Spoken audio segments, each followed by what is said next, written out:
कहवा से आवेला करवा त करवा लागल झालर हो त करवा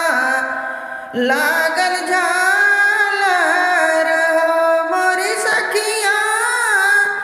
कहवा से आवेला चुनरिया हो चुनरिया चम चम चम के हो चुनरिया चम चम चमकई हो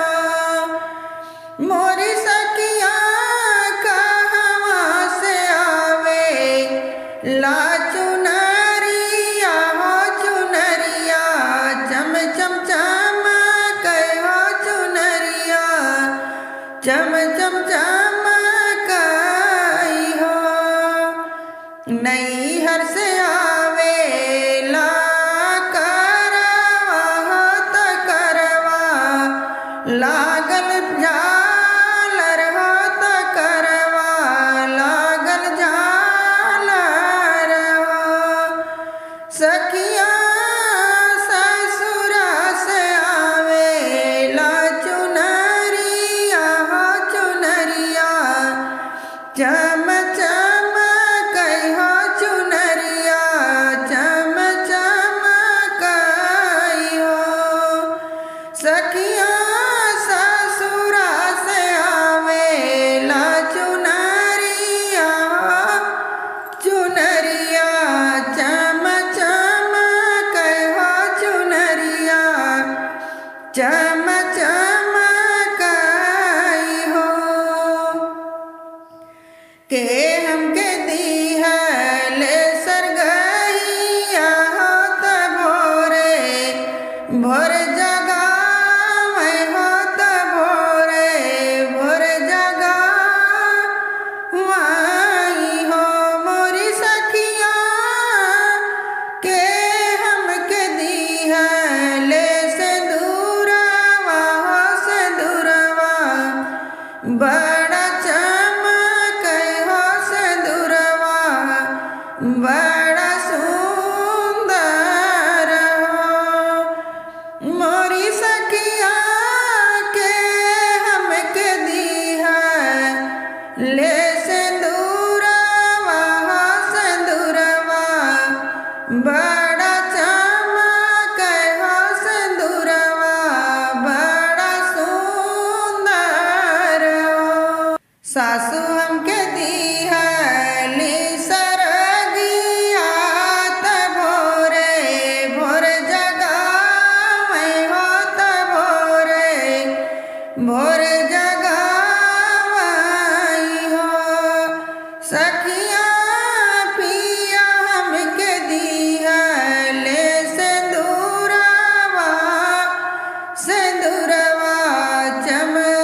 चमकई हो सिंदूरवा चम चमकई हो मोरी सखिया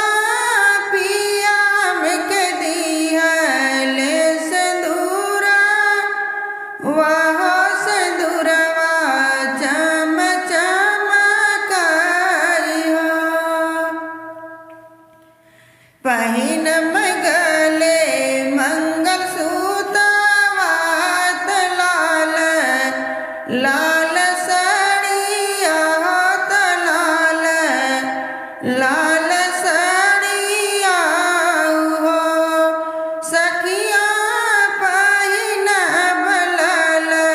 की चुनरिया हो त चुनरिया बड़ी सुंदर हो चुनरिया बड़ी सुंदर हो सखिया पहिन लाल की चुनरिया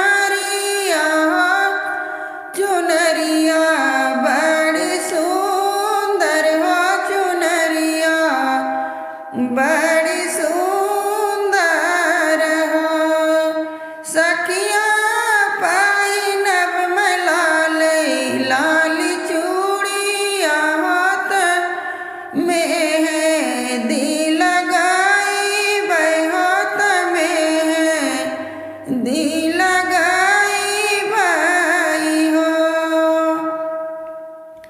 सखिया पहिनब मैं पाँव पाए जानिया होत पौआ में महावर होत पौआ में महावर हो। पहिनब लाल चुनरिया त सोला हो सिंगार करब सोला हो सिंगार करब हो। सखिया करब मैं करवा बरतिया त पिया के उमर बाढ़ पिया के उमर बाढ़ हो। सखिया करब हम करवा बरतिया त पिया के उमर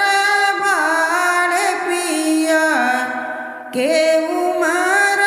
बाढ़ हो। ऊंचे गगन निकल चंद्रमा चंद्रमा हम पूजब हो चंद्रमा हम पूजब हो। सखिया करवा में डाली के सीतिया त चंद्रमा के अर्घ देब हो। सखिया करवा में डाली के सीतिया त चंद्रमा के अर्घ देब चंद्रमा के अर्घ देब हो। सखिया लंबी मैं मांगब पिया के उमरिया तयाम रसुहाग मांगब हो। सखिया लंबी मांगब पिया के उमरिया त अमर सुहाग मांगब हो। बनल रहे पिया जी